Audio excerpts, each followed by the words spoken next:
In 2011, at Camp Bastion in Afghanistan, I watched a company of Royal Marines commandos heading deep into hostile territory. Their mission was to set up a new patrol base as a lure to attract the enemy to them. They're going in effectively as human bait, and they're going to invite attack. At 1-2 Delta, get your Bergens on the flatbed and load onto that first coat. Do that. This is a very, very risky mission indeed. The place is reportedly crawling with insurgents. Right, fellas, start getting in your order of march. Now 100 Royal Marines are heading out tonight. And of course, everybody's praying that 100 Royal Marines will eventually return. I had my fears, but as I watched those men depart, I could never have imagined the fate that awaited them. Of these Marines, 3 were to die, 20 were to be seriously injured, and 1, eventually to be known to everybody as Marine A, was to commit a battlefield crime so serious that it was to send shockwaves around the world. A Royal Marine is found guilty of murdering an Afghan insurgent in cold blood. Evidence from a helmet camera showed how the injured Afghan was shot in the chest. Senior commanders condemn what happened. It was a truly shocking and appalling aberration. It should not have happened, and it should never happen again. In my letters I write to him, I always put, I'm very proud of you, son. You haven't disgraced yourself. You haven't disgraced us. He's murdered somebody, and murder is murder. Murder is murder. It never really applies because all murders are different.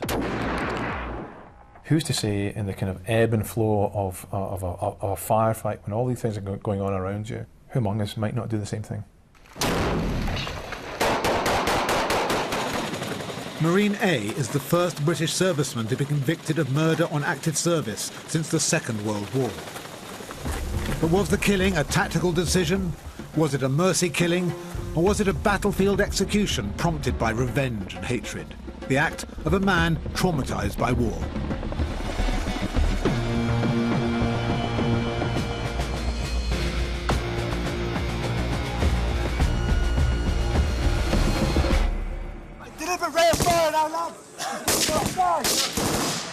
When I first heard that it was a Royal Marine who had been arrested for the cold-blooded murder of a badly injured Taliban insurgent, I have to admit I was shocked to the core. As a filmmaker, I've been privileged to train with the Royal Marines, live with them, and go to war with them on many occasions in Afghanistan. Get down into cover. Move around. Quickly get down low. Just get down to that low. We're under heavy attack. Taliban are fighting back hard. Now these men normally espouse a strong ethos of ferocity in battle, but magnanimity in victory. And alongside them I've experienced the mind-bending terror and thrill of combat. I've known Marines who've been killed in action, and I've known many who've suffered horrific, life-changing injuries. So, cards on the table. I don't come to this story as a dispassionate observer. I come as a passionate one. It's not just that I want to know what happened on that fateful day. I need to know. Marine A was eventually revealed as a 5-tour veteran who'd seen action in Northern Ireland, Iraq and Afghanistan. By all accounts, a fine soldier with an unblemished record, and who'd been marked for promotion. He was 39-year-old Sergeant Alexander Blackman. So what sort of man is he? He's amazing. Never met anybody like him. He's just so gentle and calm and generous, and yes, he's a big softie. Is your husband a murderer? Absolutely not. No way, no shape, no form. Just categorically no. Even though he's convicted as one? I don't know that I know what defines somebody as a murderer, but everything that defines Al points me and everybody else in completely the opposite direction. I'll love him no matter what, and I know he's had to make difficult different choices and things that I wouldn't want to have to make personally, but it's war. It's not the black and white wars that we want them to be. It's every shade of grey in between. I'm not ashamed of him because he was doing his job, he was doing his duty to the country and everybody in this country and the Queen. And that's what he was sent out to do, to get rid of the insurgents. The trouble is that we're trying very hard to rationalise something that happened in a war zone, in a different country, on the other side of the world, in circumstances that none of us will ever begin to understand. It's true. Nobody could imagine real war. You have to be there. Well, back in 2011, I was, and I discovered that by complete coincidence, it was Sergeant Blackman's company I had filmed heading out from Camp Bastion to enemy territory.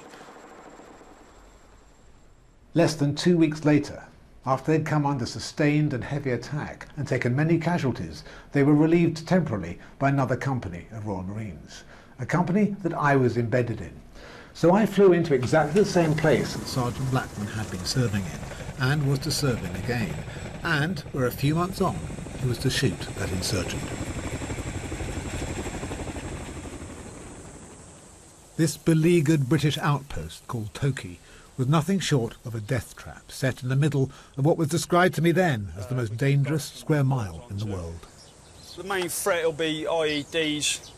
Actions on contact IED, get an IED, okay, with goal firm, self-treat yourself if you've got any arms and legs left. Okay, I'll call in the helo, so it should be at Bastion, I don't know, within 21 minutes or whatever, okay? My time at this place was to give me an intimate insight into a brutally unforgiving way of life. They think that they'll only have a go at us if they think that we are vulnerable or they'll get away with it. And that's what it's all about, engaging them on our terms when they think they're okay. The key thing is to try and kill them, if we get the chance. That's the priority. The men's job was to seek out the Taliban who'd been intimidating the local villagers and farmers for years. The Marines were there primarily to protect the local Afghan people. Everybody keeping a sharp lookout for anybody watching us, basically, and there's bound to be. We can't see them at the moment, but they'll be monitoring our movements all the way. If we repeat our routes, it's easy to catch us out and lay those killer traps. So every footstep is taken very gingerly, believe me. And all this in scorching heat. It's about 50 degrees today. Feels more like 100 degrees.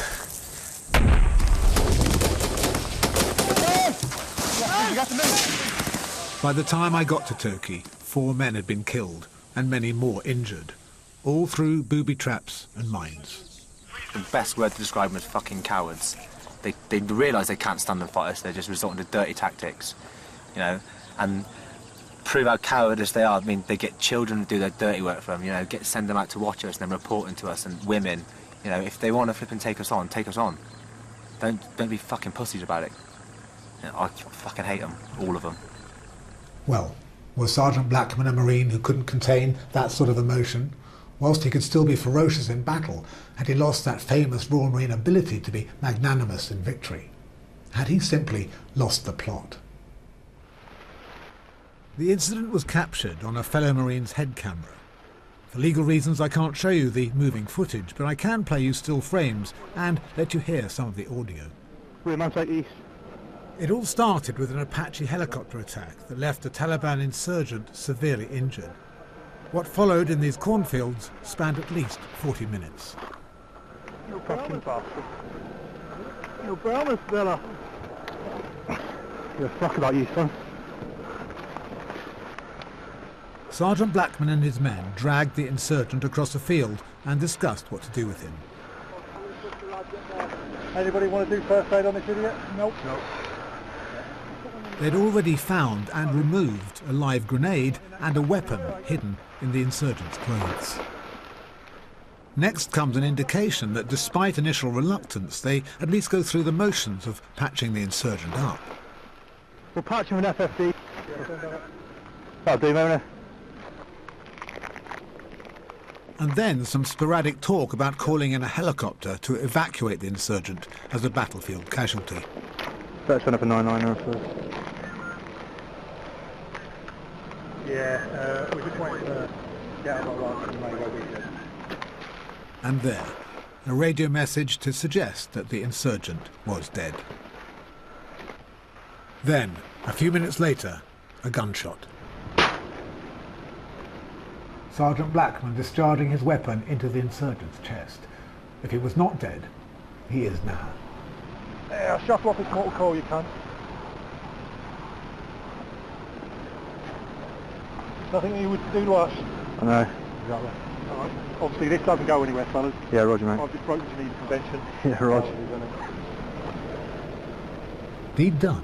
But, as far as his court-martial was concerned, this was not the desecration of a corpse, but a cold-blooded battlefield execution, recorded on one of these, although Sergeant Blackman didn't know it at the time.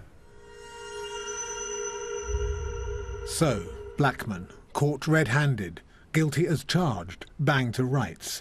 But his conviction of murder, a life sentence of 10 years without parole, and dismissed with disgrace from the Royal Marines, has, at a stroke, provoked strong public reaction and divided opinion.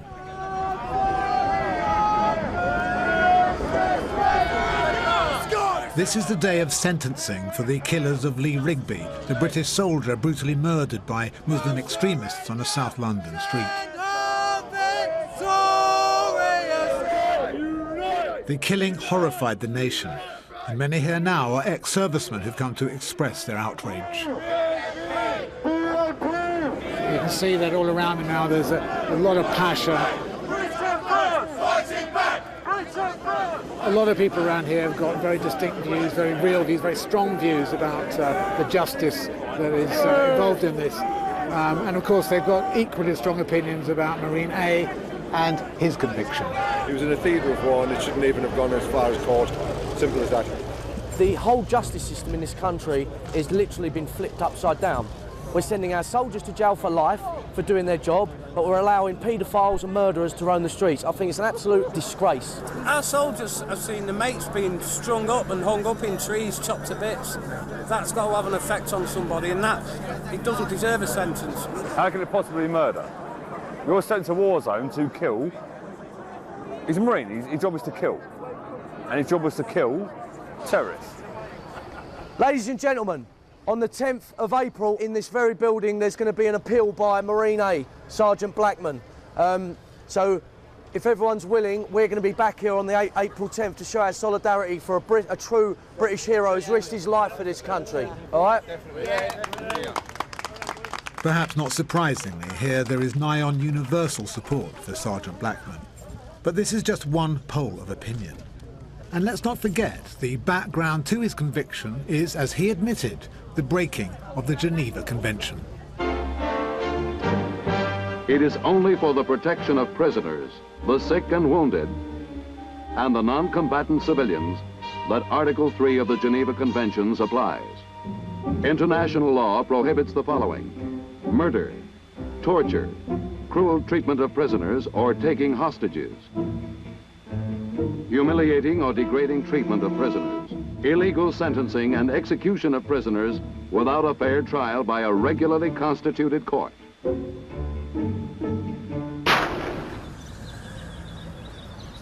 The Geneva Convention has actually been around since 1864 and most recently revised in 1949. There was a massive revulsion post-Second World War to what had happened. That's why you need rules, because if the human being is left to their own devices, they do bad things. So your view of Alexander Blackman? My view is he's let himself down, he's let his family down, he's let his regiment down, he's let his country down. He's murdered somebody. And murder is murder, whether it's on the streets of London or in Afghanistan. And people who confuse the debate with fog of war type arguments, you know, who's on active duty, he somehow deserves some extra element of discretion. That's nonsense. It was a murder. He was found guilty of murder. He deserves the sentence he received, in my view. Clearly everyone has an opinion about Marine A, Sergeant Blackman. Some condemning him, some condoning him. But the ethical and moral issues his case throws up are profound. Marine A should be serving a prison sentence. He committed an atrocity, he knew it was an atrocity, he laughed about the Geneva Conventions. So yes, it is completely appropriate that he's punished for that.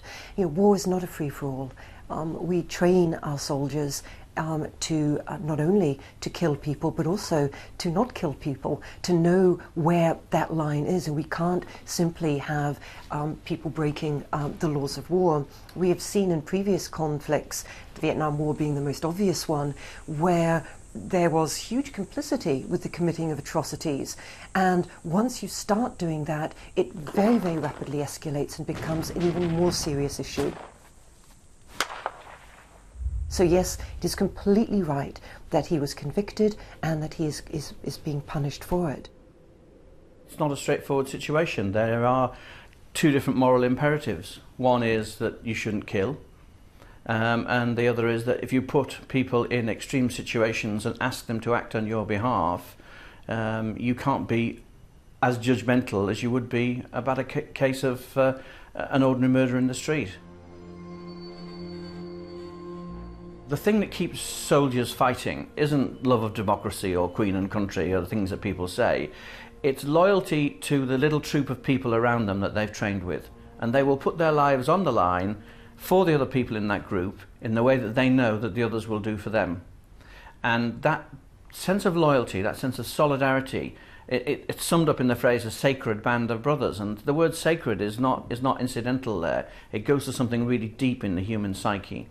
So that kind of loyalty will make you rush out and draw fire so that your colleagues can escape to safety, but it will also make you feel you need revenge for the wrongs that have been done to your colleagues.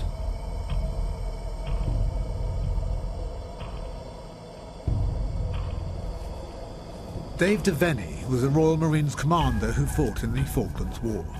On leaving the forces, he was ordained in the Church of Scotland. He then returned to the Royal Marines as the chaplain. He has special insight into battlefield behaviour. It's very difficult for many, many young men and women who are in conflict in Afghanistan to try and get inside the minds of the people who are actually trying to kill them. So they're kind of one step emotionally removed from the people they're called to go out and engage. They can't relate to them. They find it very difficult. They see them often as completely barbaric, and sometimes, you know, when things happen in the battlefield, they are. I mean, you know, there's been instances of, you know, soldiers who have been captured, have been killed, skinned alive, dismembered, and their body parts left out to warn off the other members of patrols. So that's quite a tough situation to find yourself in, and I can understand sometimes when you get young men and women in that situation that there's almost a sense of a temptation at least to feel that, hang on a second, you know, all the bets are off here. You know, we're playing to a certain set of rules and criteria, but these guys aren't. You know, and they would kill us like dogs as soon as they catch us. You know. I was always told in Afghanistan, never let yourself be captured by the Taliban. Sooner put a bullet in your own head than let that happen.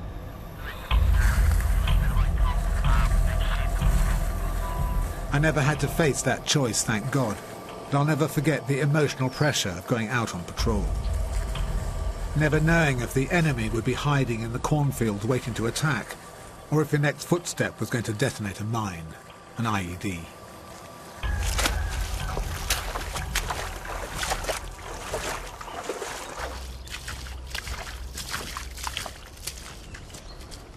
Rob Driscoll, an ex-Royal Marine sergeant, was mentioned in dispatches for conspicuous gallantry in Afghanistan.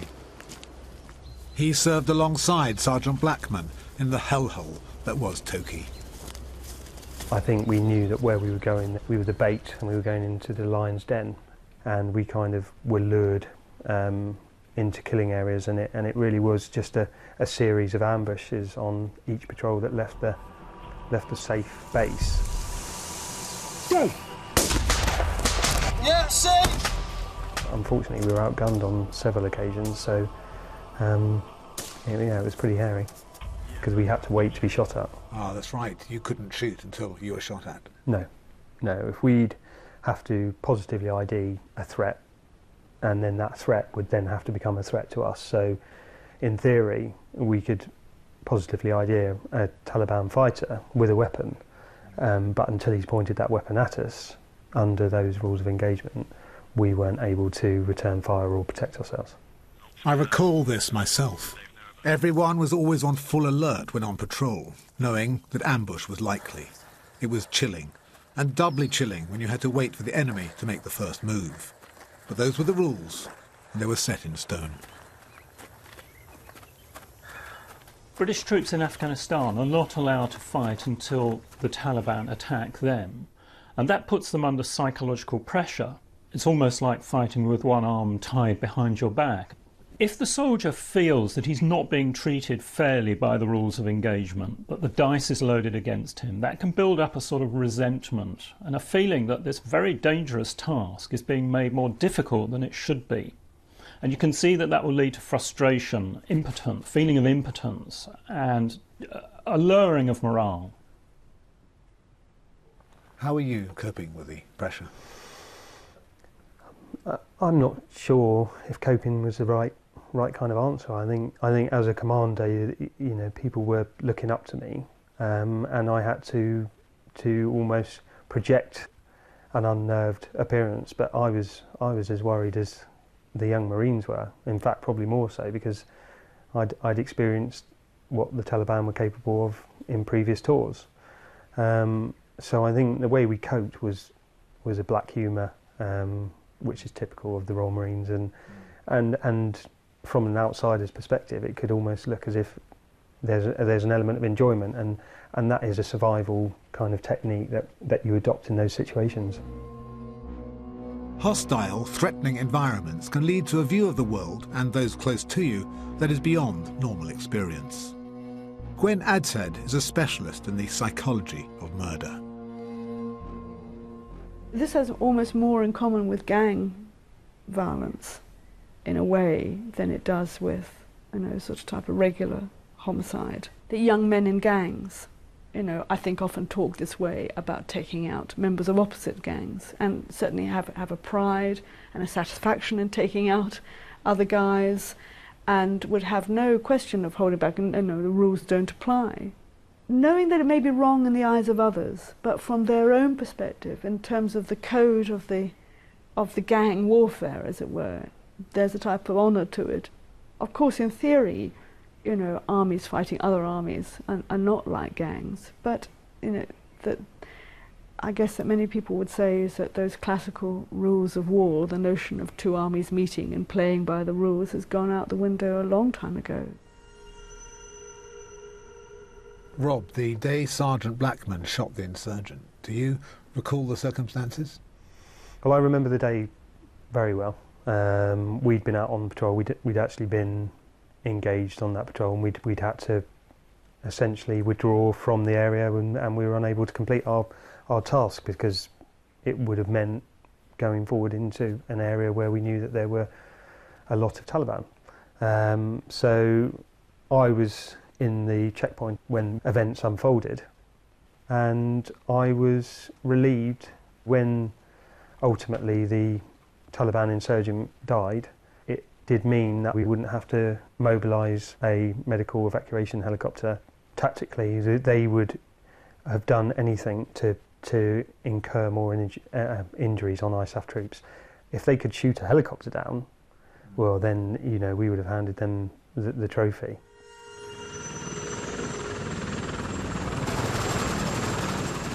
The insurgent that Sergeant Blackman shot had already been shot by an Apache helicopter, so he would have been pretty badly hurt. Yeah, I mean, I saw quite a few people that had been or sustained injuries from the Apache helicopters, and although I'm not a medical professional, I would say, again, very few of them would survive their injuries.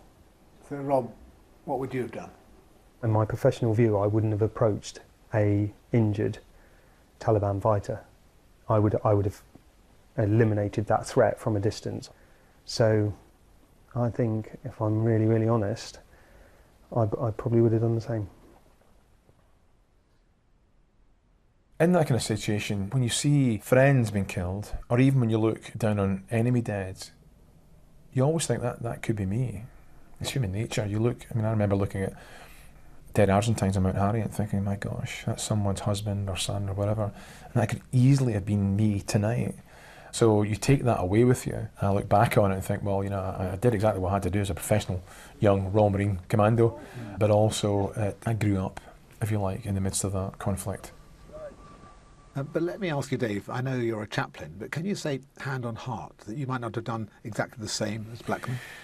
No, I couldn't say hand on heart that I wouldn't have done the same thing. I think in that situation, and I have to say that I don't know all the details, but hypothetically, if we're in a firefight, there was a potentially mortally wounded Afghan fighter lying there, I would have patrolled towards him, and probably from a safe distance, fired some shots into him, because these guys will quite happily often just die, pull a grenade when or be lying on a grenade, you turn them over, you get hit, or as you approach, pull a grenade, and you've lost the guys in your section.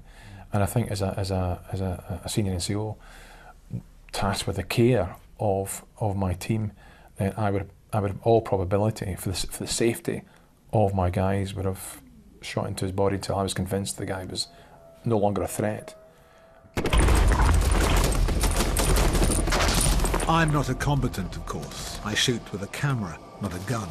But after spending time in Toki, always under threat of attack and the fear of capture, even I found my mind was bending, hardening to the kill or be killed environment. We had been dehumanised so much because of the barbaric nature of the Taliban. I mean, these guys weren't there that would shoot you and then, give you a noble burial.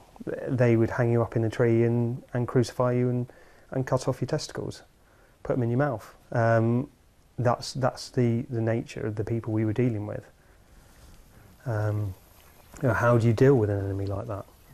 They saw our kind of laws and our kind of behaviour as weakness.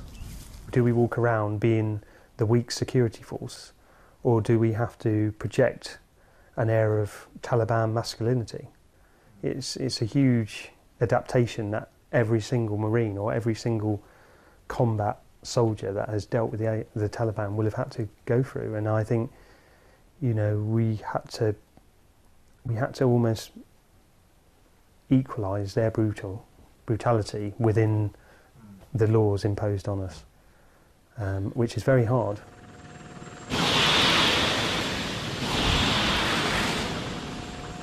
The Taliban have no rules at all, and sometimes their behaviour is quite appalling to our mind.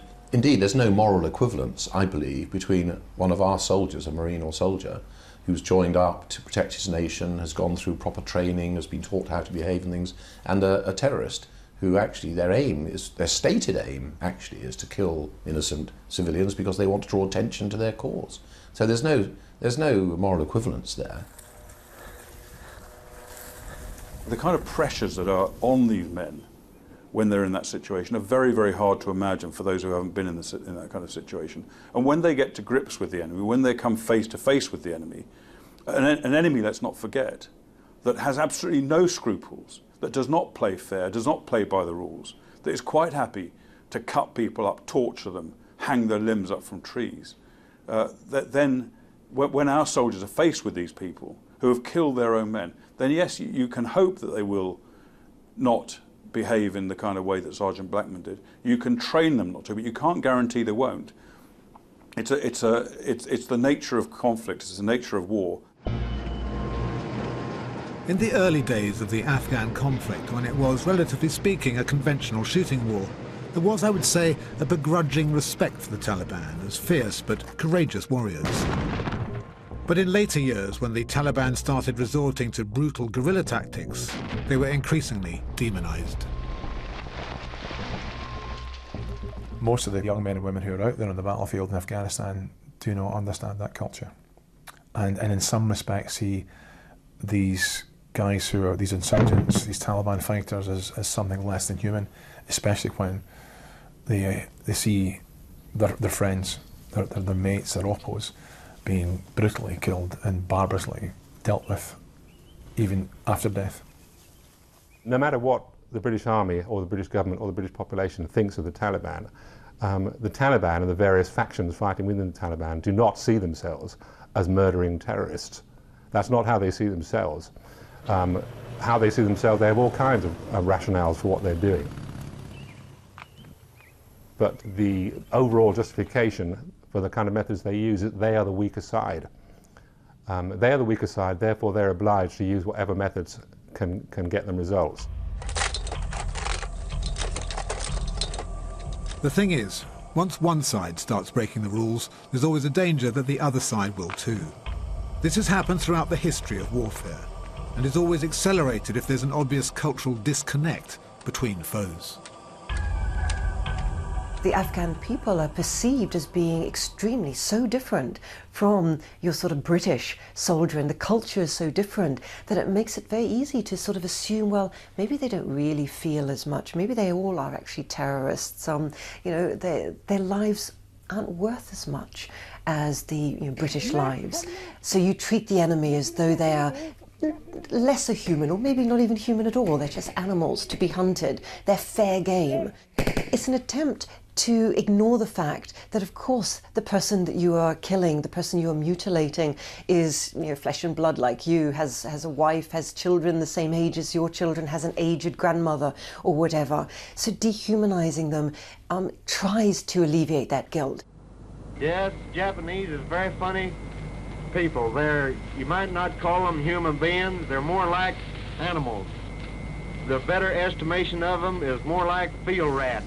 Dehumanization is so much easier to do if the enemy is of a different culture, different religion, different ethnicity. And we saw this, of course, during the Second World War very strongly, that the Second World War, British and American soldiers were much more atrocity prone in the war in the Pacific than they were in Europe, for example. That war was a war where the Japanese culture was so alien to these young guys coming out of America. They couldn't see them as humans, really, basically human beings, and especially because there was many instances where the Japanese themselves were quite barbaric towards the US Marine Corps and the soldiers on the ground. And so it seems that war became, everything was ranked up a ratchet or two, and it wasn't a case of just bringing these guys to the negotiating table. They were just quite content to annihilate them. There are lots of examples of prisoners of war being killed after they've surrendered in both world wars. Ian Fraser, an officer in the Scots Guards, wrote home to his mother in May 1945 to say to her, "Don't imagine that when German troops who've been trying to kill us put their hands up and say, 'We surrender,' that we accept their apology. And we make a point of dispatching them quickly, because these are the conventions of war. They would do exactly the same to us. And it's unfair of civilians to expect us to behave in a different way." He says to his mother, "You probably won't understand this, but my father, I think, will, because he fought at Gallipoli and he has direct experience of combat with the Turks, and he will understand that the rules of war are so different to what we as civilized civilians are willing to accept."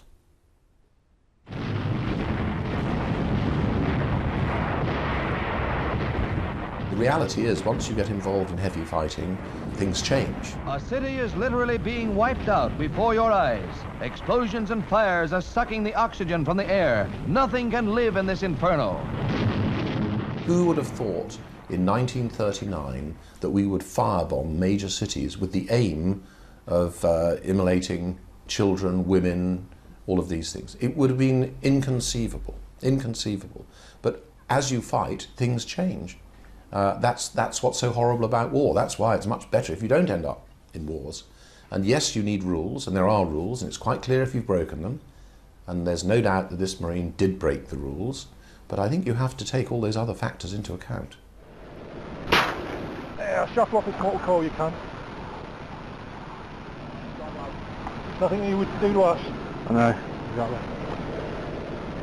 It all came across as very callous. I mean, a lot of people have been shocked by the foul-mouthed language, the Shakespearean quote and the laughing. I mean, it did come over as pretty dramatic. Yeah, I agree what he said. It did sound very dramatic, and I think there is an air of drama that comes with command. And I think what we witnessed there was a bit of bravado. That man had adrenaline coursing flowing through his veins, you know. He knows that after that threat, he's still got a 600 or 700 metre walk back to his CP, which when me and you sit here and talk about walking 600 or 700 metres, it seems nothing. 600 or 700 metres in Afghanistan is 600 or 700 potential IED steps. This was all running through his mind. I think you can deconstruct Blackman's words quite carefully. You've got this Shakespearean quote, you've got the expletive, and then you've got this notion, this isn't anything that you wouldn't do to us. So in that, there's a kind of high emotion, the poetry, quoting Shakespeare, shuffle off this mortal coil, and then this very base word which changes the tone of it entirely. And then a kind of moral justification, I'm not doing anything you wouldn't do, so therefore it's all right. So within that little few words, you see some of this confusion and these moral clashes and these cultural clashes, the emotion versus the reason, the self-justification, and the vehemence in the expletive. In those few little words, you see the entire confusion of the situation captured. But was it a moral confusion spurred by hate and a hunger for revenge, or a mental confusion brought on by exhaustion and emotional distress? You can't train anyone to be relentlessly attacked. And if we were to put it into kind of a civilian context, you know, relentlessly punched in the face and do nothing, which we did do for a long time. So I think, did that one punch on the nose flick something that reacted another punch back? It's as simple as that. Did he flick into a primeval sense? I'm not a psychologist, I can only talk from my experiences, but I know there were moments out there where I did see the red mist. I lost the plot. You know, I know that there were moments out there where I was not fully sane.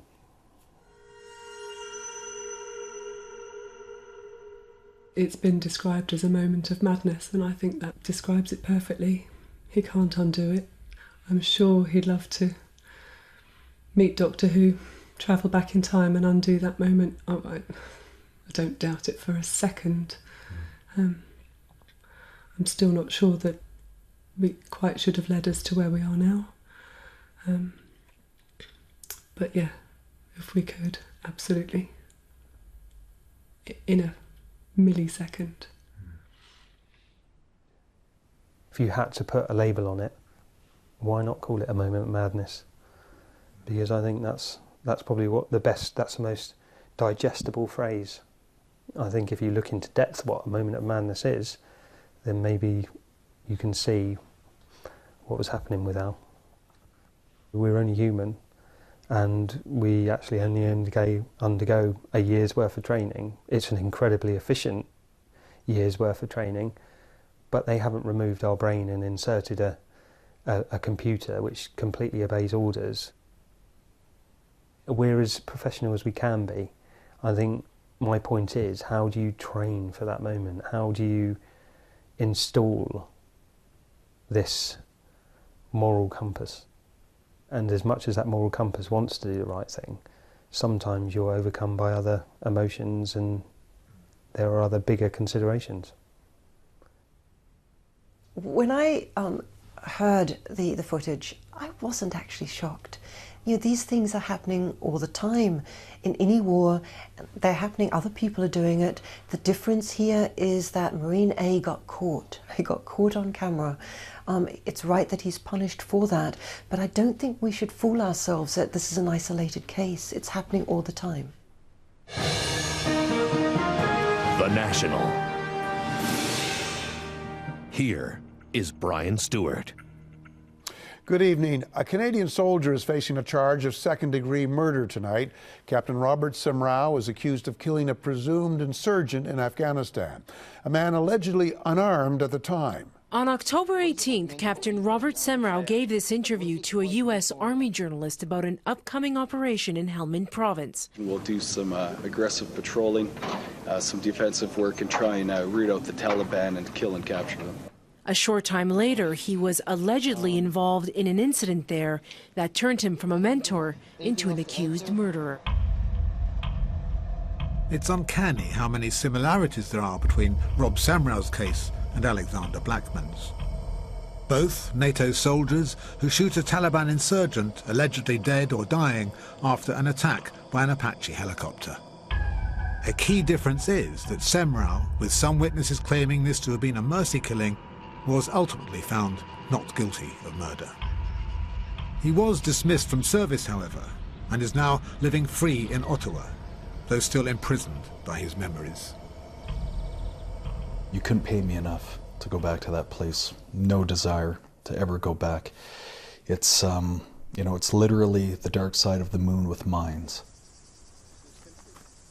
The enemy is very clever. They want you dead. They hate you more than they hate anything in the whole world. They will kill anybody, women and children, anyone to get to you. Everyone's expendable as long as they kill you. Nobody is the same person as he was going into that terrible place.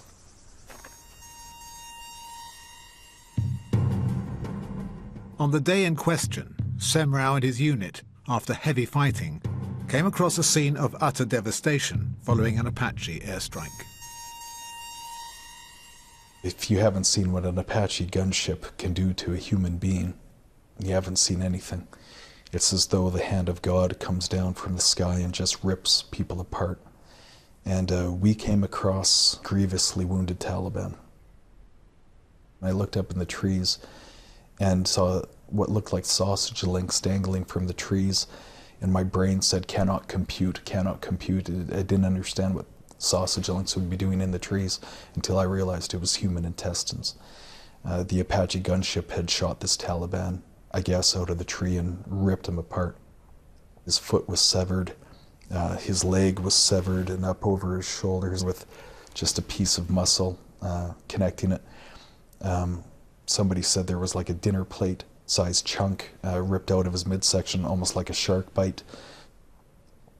Some said he was alive, some said he was dead.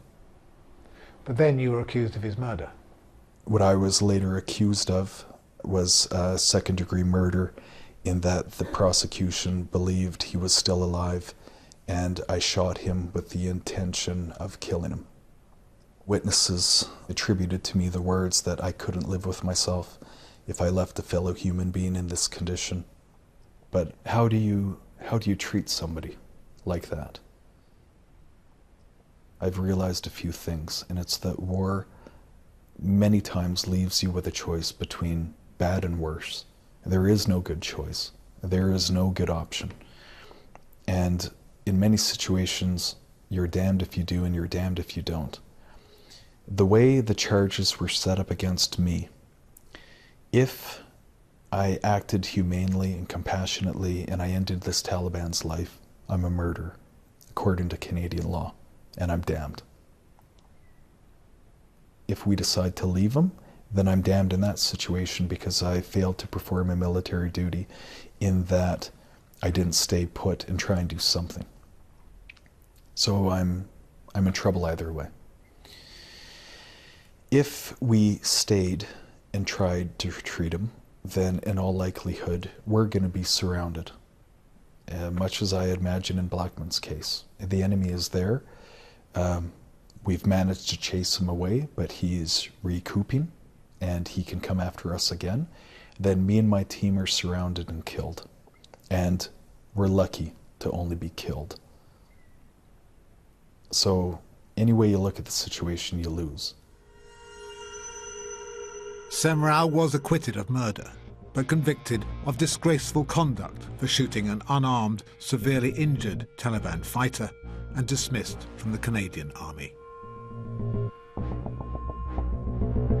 Alexander Blackman also dismissed from service, was convicted of murder and sentenced to 10 years without parole.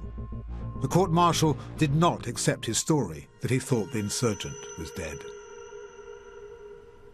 When he was young, little, if he was telling a fib, his ears would go red, and it would slowly go red down his neck and across his face. His brother could lie for England, but he couldn't. So I said to the officer, when Alexander said he didn't kill, he shot him, but he'd already died, did his ears go red? And he said no. So I said, in that case, he was telling the truth. He said, what do you mean? I said, he can't tell a lie. His ears go red. It's not surprising that Alexander Blackman's family are resolutely fighting his corner. Had a letter of support sent to the Prime Minister, so I've just mentioned that. But for the rest of us, the question of what he did and the punishment he deserves is far more complicated. I think it's so important that we actually maintain a very firm line. But when that line is transgressed from time to time, then I think we need to have a much more nuanced, sensitive and textured approach to the individual and the circumstances they've undergone to put them into that position where someone who could, in every other respect, in every other compartment and corner of their lives, is a moral person, a family person, a disciplined, highly valued member of an elite team, and suddenly something changes. And just to say murderer in this very ambiguous age of conflict and warfare that we live in nowadays, I think we need to take a much, much more sensitive approach to these individuals because we demand so much of them. We have to share the responsibility as a society. Politicians who make the decisions have to share the responsibility, but they don't end up in court like Blackman. A man who's sitting at a computer in America sending drone bombs into Pakistan, killing more people than Blackman did, he's not in court. Politicians aren't in court. We're not in court. Blackman is in court. It's hard not to feel that he's a scapegoat. Assuming that it's correct that the Taliban commit atrocities, isn't that the strongest reason as to why we should not go down to that level? Isn't that a compelling argument that we are a strong democracy, we observe the rule of law, we're much more likely to win the battle for hearts and minds if we stand firm and observe the basic principles of the laws of war and human rights law? If you can imagine, if we had a self-cam on every soldier during the Second World War or the First World War, we would have tens of thousands of cases. Tens of thousands. Now that doesn't mean it's right, but I think we have to be realistic and pragmatic about it. Tomorrow, the 10th of April, is Alexander Blackman's appeal in the High Court, where the Lord Chief Justice will preside. But everyone seems to have a view.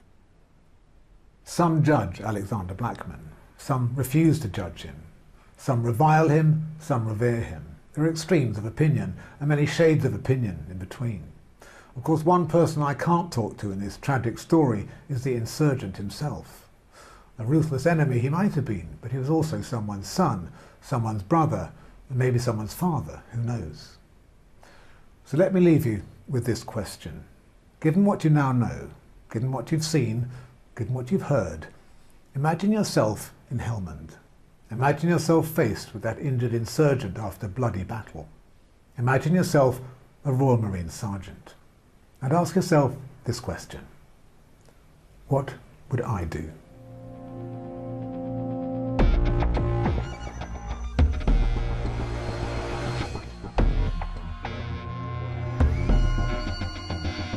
Tomorrow at 9 on BBC One, the Panorama special, Don't Cap My Benefits.